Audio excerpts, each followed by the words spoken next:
Turning to our other major story, the European Parliament is backing a plan to distribute some 120,000 refugees among European Union member countries in an effort to relieve overcrowding in EU border nations that are the first stops for migrants seeking asylum. EU lawmakers voted overwhelmingly Thursday to approve the measure. Next, the EU interior ministers must approve the plan, provided they can change the position of Eastern European nations that are against it. Meanwhile, the situation continues to fester. Croatia says some 5,600 migrants have entered the country since Hungary sealed its border with Serbia, as the UN denounces Hungary's treatment of asylum seekers as unacceptable. Police released the figure Thursday after about 24 hours of people streaming in on its eastern border, making Croatia the new way station for the flood of people striving to escape violence in war-torn nations such as Syria, Iraq and Afghanistan. Hungary has previously been a flashpoint for refugees seeking passage into Western Europe. On Wednesday, the migrants were no match for Hungarian police, using tear gas and water cannons to control the crowd. UN Chief Ban Ki-moon called the confrontation unacceptable, urging all European leaders to show compassion to the migrants.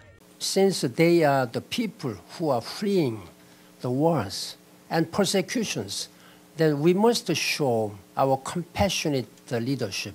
We have shown them caring hands, not to mention international humanitarian law, but as a human being. The Serbian Prime Minister, Aleksandar Vučić, has also condemned what he said was Hungary's brutal treatment of the migrants fleeing war-torn Syria and other Middle Eastern countries. The crackdown comes after Hungary approved tough new anti-migrant laws. So it's extremely distressing to us, especially because we think that the degree of violence could have been avoided. We think it's really important to dialogue, and we are here to, to try to mediate, to try to make a difference. So we hope that our offer is accepted by all parties.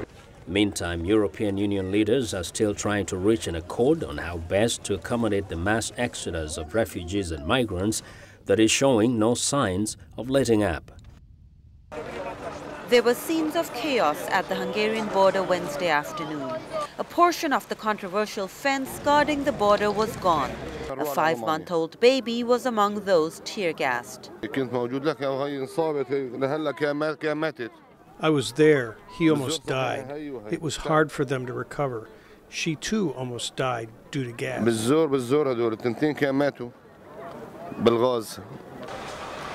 Hundreds of riot police officers manned the border, water cannons and tear gas at the ready. Until Wednesday afternoon, there was a fence blocking this road and going all the way across. But sometime during the afternoon, the crowd got agitated, broke through and got tear gassed several times. The tear gas and batons left many in need of medical attention. By evening, things had calmed down. People had settled on footpaths, some sleeping, others just sitting. Families took over roadside tents. People were lining up to get food, families taking advantage of whatever help they could get. Most said they would stay there till the gates opened.